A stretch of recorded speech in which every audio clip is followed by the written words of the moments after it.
Many AR-15 style rifles come from the manufacturer with a standard two-stage trigger, and they can vary between good to very bad in the pull weight and in the feel of the trigger. One reason the factory supplied trigger is not easily adjustable has to do with the type of material.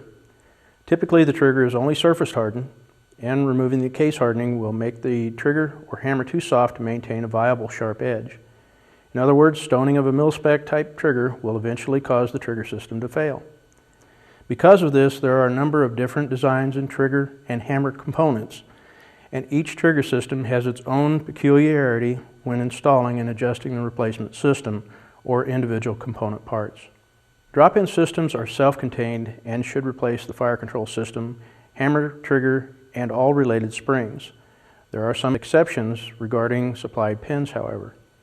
Component systems may be available as a complete system or with individual parts. Some trigger hammer sear angles are set, and the factory trigger pull weight is determined by how heavy or light the trigger return spring is.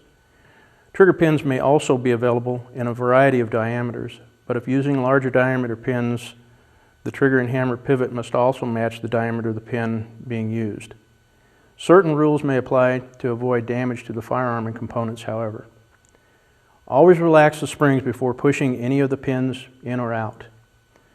Avoid repeatedly installing and uninstalling the pins by using a jig or fitting sear surfaces. On component systems, always install the hammer and the hammer spring after the trigger spring, and trigger pin are properly installed.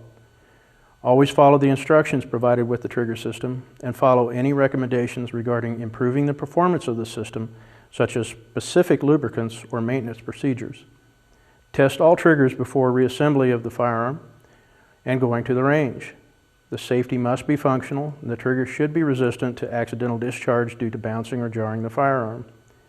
Load only 2 rounds in the gun the first few times the firearm is fired to avoid possible accidental discharge of additional rounds from slam fires, accidental trigger manipulation, or sudden failure of the sear surface.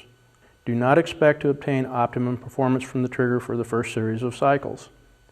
Remember, you're dealing with mechanical devices, and anything can fail if improperly installed. Check your work and compare it with any photos provided with the new trigger.